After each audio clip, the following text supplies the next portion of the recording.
Hi అండి. Welcome to our channel twin chef diaries.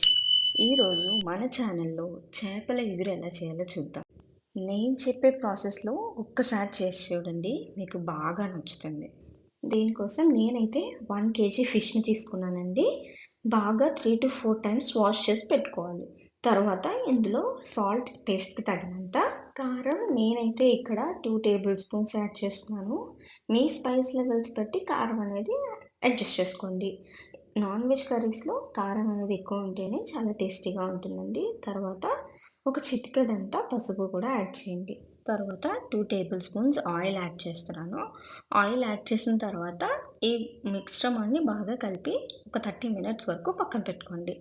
తర్వాత pan పెట్టుకొని అందులో నేనైతే ఇక్కడ 8 స్పూన్స్ వరకు ఆయిల్ అనేది యాడ్ చేస్తున్నాను. నాన్ వెజ్ కర్రీస్ కాబట్టి ఆయిల్ ఎక్కువే పడుతుంది. తర్వాత ఒక 3 చిన్న సైజ్ ఉల్లిపాయల్ని అలాగే 5 పచ్చిమిర్చిని యాడ్ చేస్తున్నాను.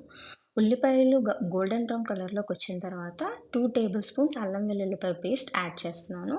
అల్లం వెల్లుల్లిపాయ పేస్ట్ వేసిన తర్వాత పచ్చివాసన పోయే వరకు కొంచెం బాగా ఫ్రై అవ్వనివ్వండి. తర్వాత మనం ఏవైతే ముక్కల్ని ముందుగానే మ్యారినేట్ చేసి పెట్టుకున్నామో ఆ ముక్కల్ని ఇందులో యాడ్ చేసుకోండి. తరువాత నేనిక్కడ 1 గ్లాస్ ఆఫ్ వాటర్ యాడ్ చేస్తున్నాను ముక్క అనేది ఉడకడం కోసం. వాటర్ యాడ్ చేసిన తర్వాత ఒక 10 మినిట్స్ మగ్గనివ్వండి. ఇప్పుడు ఈ వీడియోలో చూపిస్తున్న విధంగా ఆయిల్ అనేది పైకి తేలుతుంది. అప్పుడు ముక్క అనేది ఉడికిపోయినట్టు. తర్వాత ఇందులో కొంచెం కొత్తిమీర యాడ్ చేసి ఒక 2 నిమిషాలు స్లోలో పెట్టుకొని ఉంచండి. తర్వాత హాఫ్ స్పూన్ వరకు నేను ధనియాల పౌడర్ యాడ్ చేస్తున్నాను. యాడ్ చేసి దించేసుకోవడమే. అంతే అండి. చాలా సింపుల్‌గా చేపల ఎగురు రెడీ. మీకు గనుక ఈ రెసిపీ నచ్చితే మీ ఫ్రెండ్స్‌కి షేర్ చేయండి. అలానే మన ఛానల్‌ని సబ్స్క్రైబ్ చేయండి. Thank you for watching.